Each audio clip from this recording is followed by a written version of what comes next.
You know, most new tech out there promises to make our lives easier, right? Well, this is the story of a network that promised to do something way harder.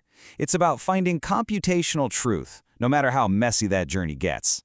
So right from the get-go, Qubitcoin it set itself apart. You've got most blockchains over here basically saying, hey, don't worry, complexity doesn't matter, we'll make it all disappear. And then you have Qubitcoin over on the other side, founded on this totally radical idea of actually embracing that complexity, of building a future on, well, on uncomfortable truths. All right, so how exactly does a network build on uncomfortable truth? I mean, what does that even mean? Well, it starts by just completely ignoring the easy answers and instead focusing on one single, incredibly difficult problem. Let's be real. The crypto space has always been filled with these huge, grand promises. We've all heard them, right? Instant settlement, infinite scale, we're going to replace the whole financial system overnight? The message was always about making things easier, faster, simpler. But here's the thing. Qubitcoin's founders, they recognized an uncomfortable truth. Some problems are just genuinely hard. And I'm not talking marketing hard, the kind of problem you can just solve by slapping on another layer of code. No, we're talking about computationally brutal challenges. Like, imagine trying to find the single most efficient route for a global shipping company with thousands of ships and millions of possible paths. That's the kind of crazy combinatorial problem that you just can't brute force your way through. So when you choose to focus on these insanely difficult problems, well, that means you're taking the hard road. And that's by design. It means you're choosing substance over catchy slogans every single time. You know, the early days were really defined more by what the project wasn't than what it was. There was no easy, glamorous story to tell. No, we're replacing the banks slogan. And definitely no hand-wavy quantum magic nonsense. Nope. There was just a single, really stubborn question. And this was the question that guided everything. What if a blockchain didn't try to be a jack of all trades and do everything for everyone?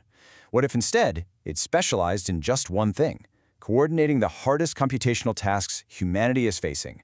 That one question, it defined their entire mission. Look, having that kind of conviction, it came with a real cost. For sure, adoption was way slower. They got skepticism from both sides. You had the crypto natives who just wanted speed and scale, and then you had the quantum purists who were really wary of this whole blockchain thing. It was a path with absolutely no shortcuts and, maybe most importantly, no hype to hide behind. But, out of all that struggle came this huge turning point. It was the moment Qubitcoin stopped trying to fit in and instead just created its own category. This was the big pivot to coordination. Okay, so the strategy suddenly became crystal clear. It was all about three big moves. First, stop competing with faster blockchains. It's a game they were never going to win. Second, stop pretending to be some closed-door, secretive quantum lab.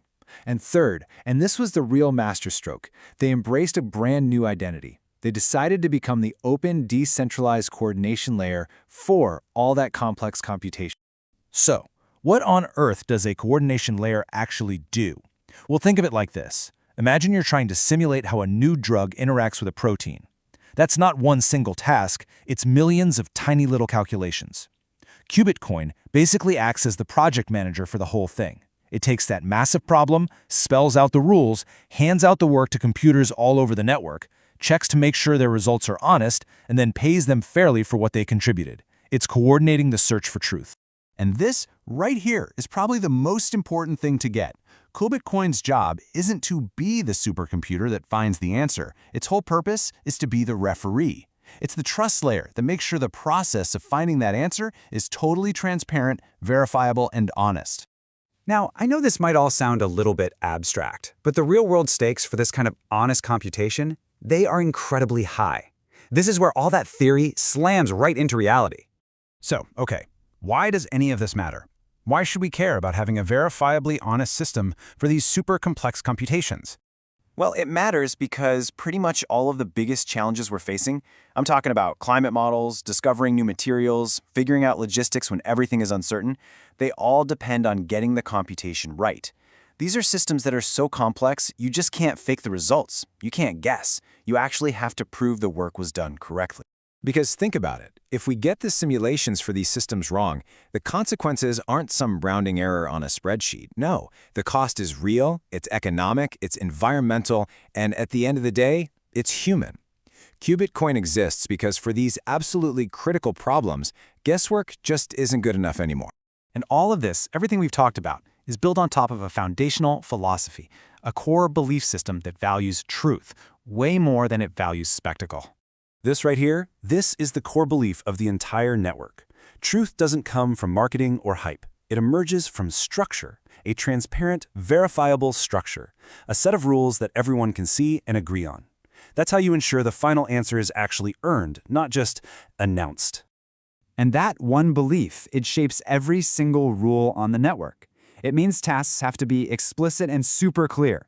Results have to be verifiable by anybody. It means rewards have to follow actual, real computational work, not just who has the best narrative. And ultimately, it means that decentralization, getting rid of any single point of failure or control, is just as crucial for computation as it is for currency. So, yeah, this isn't about faster blocks or transactions per second. It's about credible outcomes. For Qubitcoin, the only metric that really truly matters is the credibility of the answers it helps us find. So, where does that leave the project today? Well, right now, it's coordinating these complex, quantum-inspired simulations, but it's doing it on the classical computers we all have. And by doing that, it's basically building the rails, the technical and economic foundation for the day when real quantum hardware finally gets here. And maybe most importantly, it's proving that decentralization can secure something much more complex than just money. It can secure the entire process of discovery itself. Look, the network isn't finished, and you know what? That's not a weakness. That's kind of the whole point.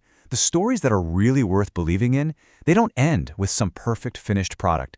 They end with momentum, consistent, undeniable momentum. And that really just leaves us with one last question to chew on. In a world that is constantly trying to sell us certainty and easy answers, what's the real value of choosing honesty, of choosing that much harder, more patient path?